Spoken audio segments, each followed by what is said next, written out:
Guys, wait, important message. First of all, I'm Rory Reid and you're watching Autotrader. Here's why you need to subscribe.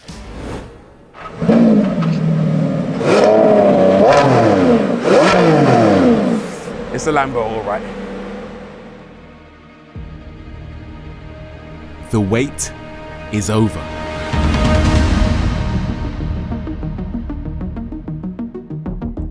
Oh my God.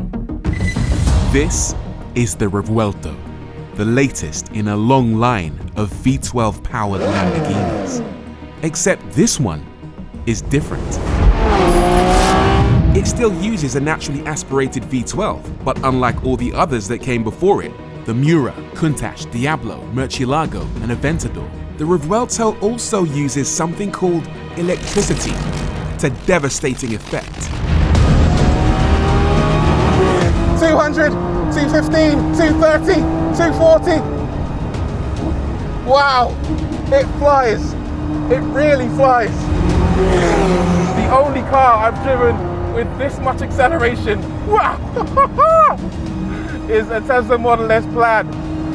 But I'll tell you what, the Plaid doesn't make a noise like this.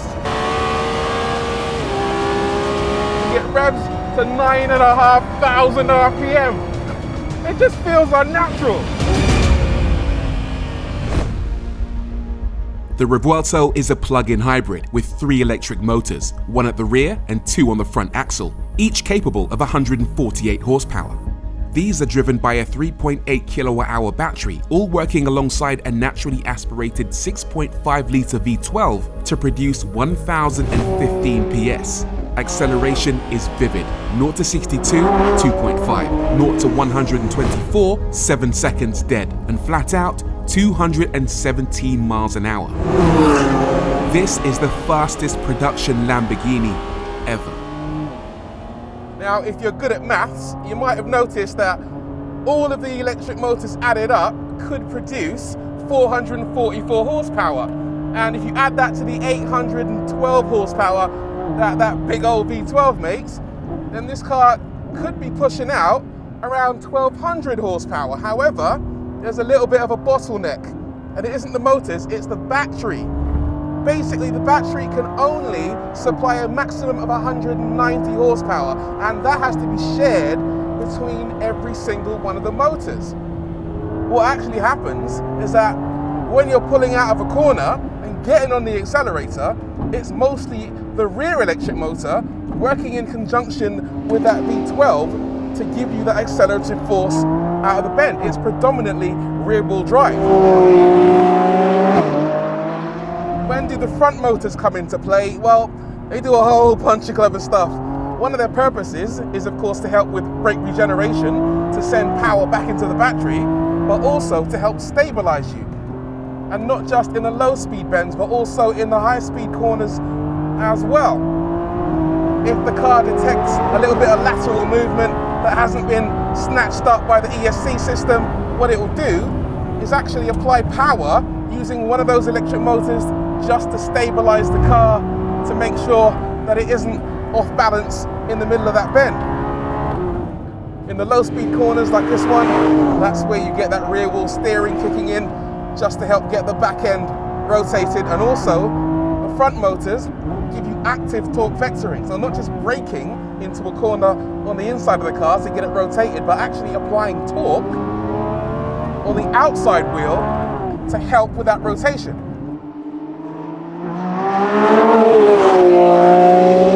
What's exceptionally clever is that this car doesn't feel like a hybrid.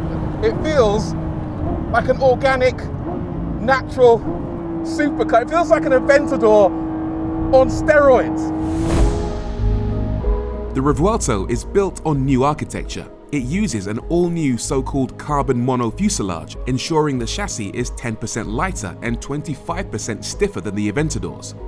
The battery is located in the central tunnel where the gearbox usually lives, and the engine has been rotated 180 degrees, with that gearbox now an 8-speed DCT mounted transversely or sideways across the back of the engine below the E-motor. Impressively advanced, and it's all wrapped up in a body that looks like a spaceship. You might say the face looks a bit too similar to the Hurricane Technica, especially at first glance. Releasing that car ahead of the Revuelto might have stolen this car's thunder slightly because it features Lamborghini's new design language, especially with these Y-shaped DRLs. But in the flesh, it looks absolutely mega. It looks a bit like a concept car, which I guess was deliberate because the design is actually based on the Terzo Millennio concept from a couple of years ago. Highlights for me, right. First of all, it doesn't have any unsightly shut lines where the bonnet meets the front bumper. The bonnet actually bleeds into this very sharp edge at the front and looks absolutely stunning. Secondly, these Y-shaped lights, they look great, really skinny main beams, and then these huge air intakes. I'm a little bit suspicious that they might be a little too unprotected. Also really appreciate these sensors, the radar sensors for the ADAS system, the adaptive cruise control. These look really nicely integrated. The one on the left is the actual radar, and the one on the right is a dummy unit behind which you'll find the towing eye. Elsewhere, the car is just dripping with aero features. So at the front, air gets sucked in to cool the brakes at the side. The wheels are 21s at the front, 22s at the back, very enormous. And then at the side, you've also got this fin on the flank, which helps extract hot air. And down the side, it isn't a Lambo unless you've got these amazing doors, scissor doors, gotta have it. These actually open wider than on the Aventador, and the sills are much narrower to make it easier to get in and out. Now, behind the doors, more vents and intakes for the engine and for the rear brake cooling, and this amazing looking flying buttress which sends air from alongside the car up over the deck lid and onto that adjustable rear wing. And what a back end it is. It looks like a spaceship, doesn't it? One of my favorite features is definitely this completely exposed engine. There's no plexiglass, there's no metal. The engine is there in all of its glory for everyone to see, like on a motorbike, I guess. Apart from that, you've got this huge carbon fiber rear diffuser, the adjustable rear wing that I mentioned earlier, and these amazing looking hexagonal rear tailpipes. And they sound like this.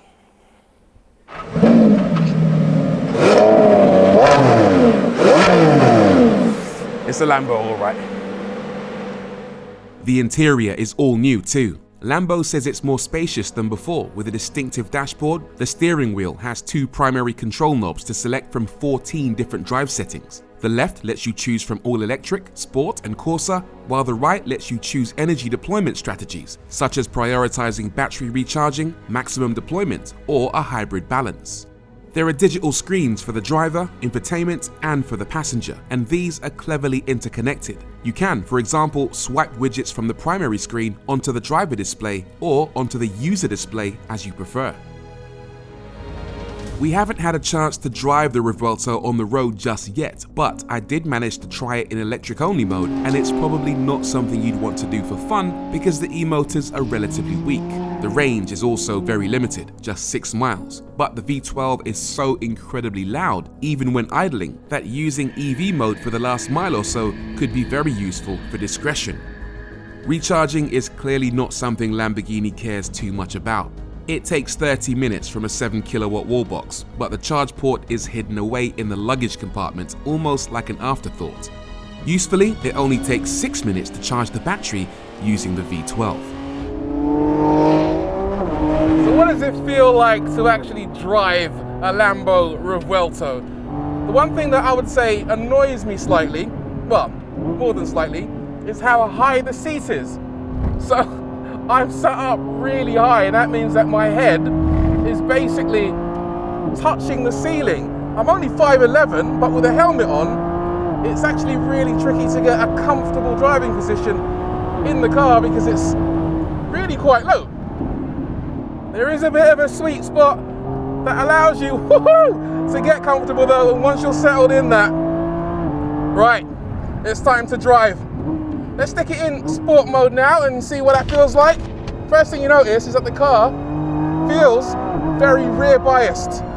It will actually light up those rear wheels with not too much assistance from the traction control.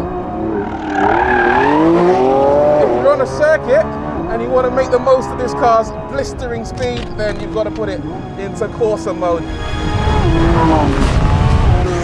That's where this car is at its most potent and aggressive. Corsa seems to tighten up the stability control slightly, makes it a little bit less playful and much more focused going into the corners. Woo! The weight obviously isn't a problem in a straight line, but in the corners you can feel the mass, which you'd expect in this car as it weighs 1,772 kilograms dry. The car is heavier than the Aventador by about 200 kilograms and heavier than the SF90, perhaps its most direct rival, by about the same amount. Is it quicker than the SF90 around this track? I mean, I'd have to get both cars on the track back to back, get the old stopwatch out, but I'll tell you what, this feels bloody fast.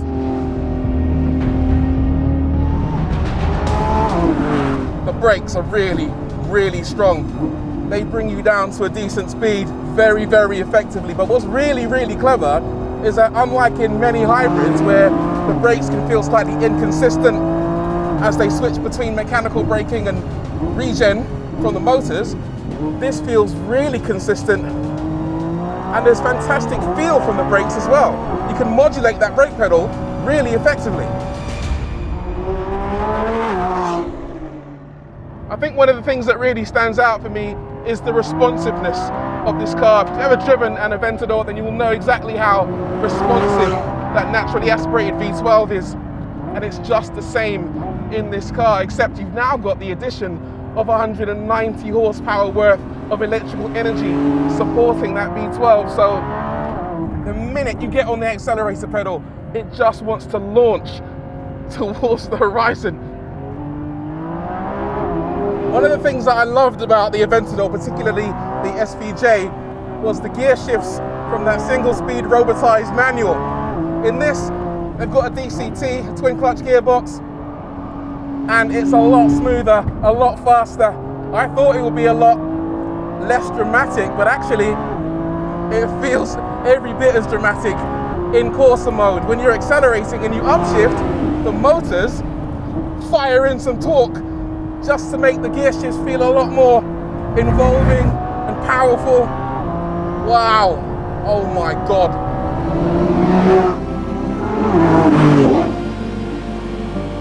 Is it a scary car to drive?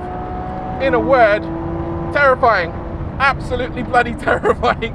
Just because of the sheer speed of the thing. But actually, the balance in the Revuelto is such that once you do get used to that immense acceleration,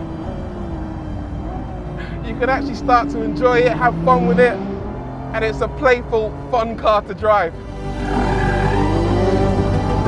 We talk about electrification, and we give Lamborghini credit for evolving, but I also think we need to give them credit for hanging on to the heart and soul of their big old V12 supercars, that naturally aspirated V12. It served them well in the Miura, and in the Countach, and in the Aventador, and in the Murcielago, and it is a very welcome presence in the Revuelto. I'll tell you what, this is probably the best fun I've had with my clothes on. It might even be the best fun I've had with my clothes off. The Revuelto is, in a word, epic. Its electrification and complexity could have all too easily ruined what we love about big Lamborghini halo cars, but credit where it's due. Lamborghini has created a car that is cohesive and harmonious, savage and visceral, furiously fast, yet excessively fun.